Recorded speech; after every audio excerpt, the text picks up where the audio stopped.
রহস্যজনকভাবে নিখোঁজ দুর্গাপুরে বেসরকারি মেডিকেল কলেজের এক পড়ুয়া জওহরলাল গড়াই নামে বছর 21-এর ওই তরুণ বেসরকারি মেডিকেল কলেজের বি ফার্মাসি বিভাগে প্রথম বর্ষের ছাত্র।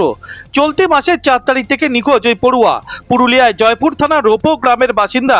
দুর্গাপুরে বেসরকারি মেডিকেল কলেজের ক্যাম্পাসের বাইরে একটি বাড়িতে ভাড়া নিয়ে থাকতো। বাড়ির সাথে শেষবার কথা হয়েছিল 3 তারিখ। 4 তারিখ সকাল থেকে খুঁজে পাওয়া যাচ্ছে না ওই পড়ুয়াকে। ভাড়া ওই বাড়ি থেকে কলেজ যাওয়ার নাম করে বেরিয়েছিল জওহরলাল গড়াই নামে বছর 21-এর ওই তরুণ। দুর্গাপুরে বিজন ফাঁড়িতে নিখোঁজের ডায়েরি করা হয়েছে পরিবারের তরফে। ছেলে এখন কোথায় গেল বা কার সাথেই বা গেল কিছুই বুঝে উঠতে পারছে না পরিবার। অনেক চেষ্টার পরও ছেলেকে খুঁজে না পেয়ে কান্নায় ভেঙে পড়লেন ছাত্রের বাবা।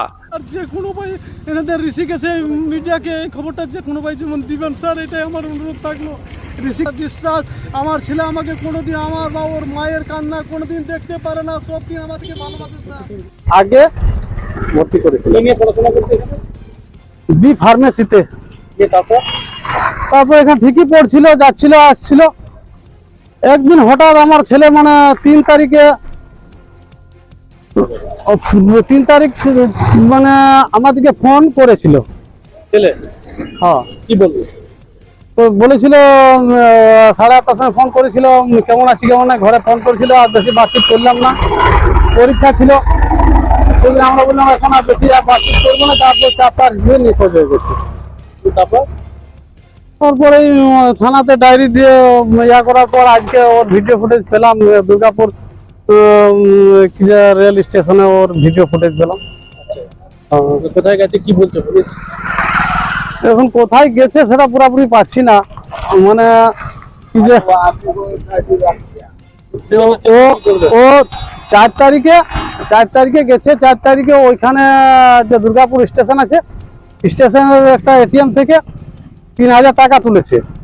তারপর আমরা কালকে আর একটা ভিডিও ফুটে দেখতে পেলাম যে মানে ব্যাংকের সার্চ করে যে ঋষিকেশ থেকে ওই এটিএম থেকে 10,000 টাকা তুলেছে। তাই আমরা দেখছি যে ছেলেটা এখন আছে। যে কোনো উপায় আপনার যেমন ঘোরান দেন তো আমি খুব উপকৃত হবে। একবারে গরিব লোক, কোনো জায়গায় চাষবাস করে খায়। আমার কোনো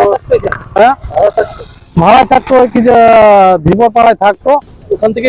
হ্যাঁ, এখানে একজন ইয়া আছে মানে ওর কি যে একটা পাড়া নেংরা আছে, ওনার বাড়িতে কোনো কিছু অসুবিধা নাই। ওখানে উনি ভালো ব্যবহার করতেন, ওরা সবাই ভালোভাবেই ব্যবহার করতেন। কি করবেন আপনি, তো কাঁদছেন। কাঁদছি কি করবো, আর কোনো উপায় নেই। আমার বউ তো কেঁদে মরে যাবে, ছেলে যদি না আসে। তো আমরা কোনো কিছু ছেলেকে মার থাপড় কোনো কিছু করিনি।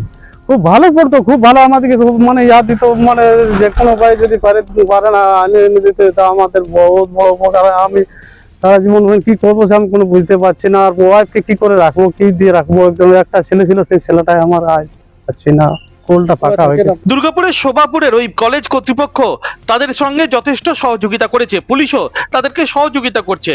একমাত্র পুলিশই এখন ত্রাতা তাদের ছেলেকে খুঁজে পাওয়ার ব্যাপারে। যে না পরে যখন যাওয়া হলো তখন যে না এখানে এই দেখো ভিডিও ফুটেজ, স্টেশনে ট্রেন ধরছে, তো কোথায় গেছে তার আমরা কিছু বলতে পারবো না।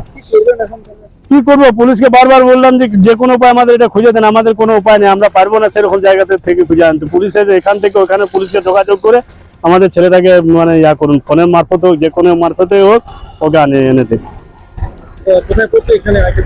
আইকিউ সিটি কলেজ মেডিকেল যেটা আছে দুর্গাপুরে, বি ফার্মা, 1 ইয়ার, ফার্স্ট ইয়ার। পুলিশ নিখোঁজ ছাত্রের সন্ধানে তদন্ত শুরু করেছে। এই ব্যাপারে কলেজ কর্তৃপক্ষ কোনো কথা বলতে রাজি হয়নি। তবে কলেজ ক্যাম্পাসের বাইরে থাকা ভাড়া বাড়ি থেকে ওই কলেজ পড়ুয়া এখন কোথায় গেল বা কার সাথেই বা গেল সেটাই খতিয়ে দেখছে পুলিশ। দুর্গাপুর থেকে উন্নত সেনগুপ্ত রিপোর্ট, কাঠি খবর।